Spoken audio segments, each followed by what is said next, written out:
The beautifully horrific world of Dark Souls 1.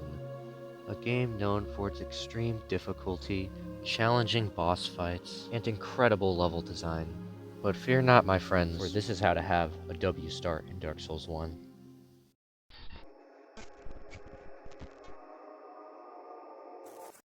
Alright, so if you already have your character made and stuff and you got through the Undead Asylum, just go ahead and skip to whatever time I put on the screen. But if you haven't even made your character, Jesus Christ, you are horrified of this game, aren't you? But basically, you have a couple things you need to worry about. The first thing is the starting class. Now, to be honest, it doesn't really matter. Honestly, just pick whatever one you think looks coolest. Second thing is the starting GIF. Now, my personal recommendation is either go with Black Fire Bombs, because you can pretty much just cheese the two first bosses with that, or go with the Master Key. But if you go with the Master Key, just go ahead and pick the Thief, since he automatically comes with it, and then you can get 2 starting items, basically. Now, if you do go with the Master Key, just keep in mind, it allows you to open up certain doors you wouldn't be able to otherwise, and it's more so meant for players who have already, played the game, so they don't gotta go find a whole bunch of the keys. But yeah, it's pretty much up to you if you want to use it or not. But I mean, that's the beautiful thing about Dark Souls. Almost everyone's playthrough is completely different. Alright, now assuming you're good at the game and made it to Firelink, the area you need to go to is Undead Burg. Now this room right here with the bonfire, keep this in mind, because this is actually a farming spot we'll use once you get the shortcut after the boss of this area. I'm using exploits to make this tutorial easier to make. Now, whenever you get to this boss, if you picked Black Fire Bombs as your starting gift, you can use that to cheese him, or if you didn't choose that, or even you ran out, you can just abuse Plunge Attack on him, and he'll fold really easily. Yeah, he's kind of pathetic, honestly. Now, whenever you get to this area, make sure to pay this guy over here a visit, because this is Solaire. He is an absolute homie. If you talk to him, he'll give you some encouraging stuff, and also, he even helps you with bosses. You can summon him if you're in human form.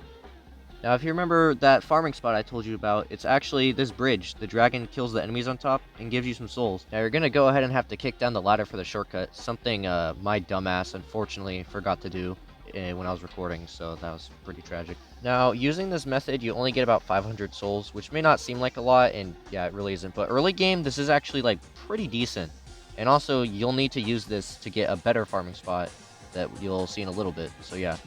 Now, to progress to the next area, you can either go on top of the bridge, struggling to go past the dragon. It's a little bit harder, but it is ultimately better since there's a bonfire on the other side. Or you can just go down below on the bridge. I didn't record it, but there is a little entryway you can go down, so that's the other way you can get up. But be careful, because there's some annoying-ass rats. Now, whenever you make it to this area is very good, because you can actually find a Firekeeper soul, which is used to upgrade your Estus Flask. And also, if you take that way, you'll actually see that there is a shortcut, which is very useful, a shortcut back to Firelink. And then, if you go this way, you'll meet our boy, Andre the Blacksmith. Now, it may take a while, but using that farming method from earlier with the dragon on the bridge, you want to go ahead and get 20,000 souls and buy the Crest of Artorias, because that's actually a key to an even, a way better farming spot.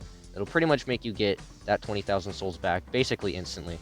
Now, following the path, you'll go ahead and make your way over to this farming spot. And I know it'll take a while or whatever to get that 20,000 souls, but trust me, guys, it'll be worth it, guys, because, it'll be worth it, guys, trust me. I don't know why I sound like a YouTube clickbaiter. This part is just really long, and I didn't want it to just be awkward music section. So, I'm just gonna yap for a second. Anyways, I've just been really depressed. Oh, wait. Oh, then you already... Anyways, so getting that bonfire, you can go ahead and activate the door. And then, in this area, pretty much all you gotta do is just, get the attention of all the guys in the area, and then go up to this little corner over here next to the stairs where you enter the place, and then with your shield, just get in the corner. And I don't know why, I guess the AI just is broken, so they all fall to their death every time you do that. And yeah, the amount of souls you can get is pretty much broken, and you'll get that 20,000 back easily, and you'll pretty much be able to level up. Ignore what I'm doing, there's a bug in my closet. Now, going from the bonfire, there's my favorite armor set in the entire game, or whatever. And honestly, it's a knight set. I think it's pretty decent. So if you want, you can go ahead and get that. I mean, you don't have to, but I mean, you can. I think it's a really good looking. Now, heading from Andre, there's actually a shield that is one of the best shields in the entire game. Because of one fact, it increases your stamina recovery speed. And in Dark Souls, stamina is extremely important. So having a shield that increases it is kind of broken, or whatever. But yeah, after that, I mean, that's basically everything. That's all I have to tell you. I mean, I'm not gonna play the game for you. You gotta figure out the rest, man. This is Dark Souls. If you can't figure it out, it's a skill issue, and you're just garbage, I guess. I don't know. Anyways, I mean, I guess that's really it. Bye now.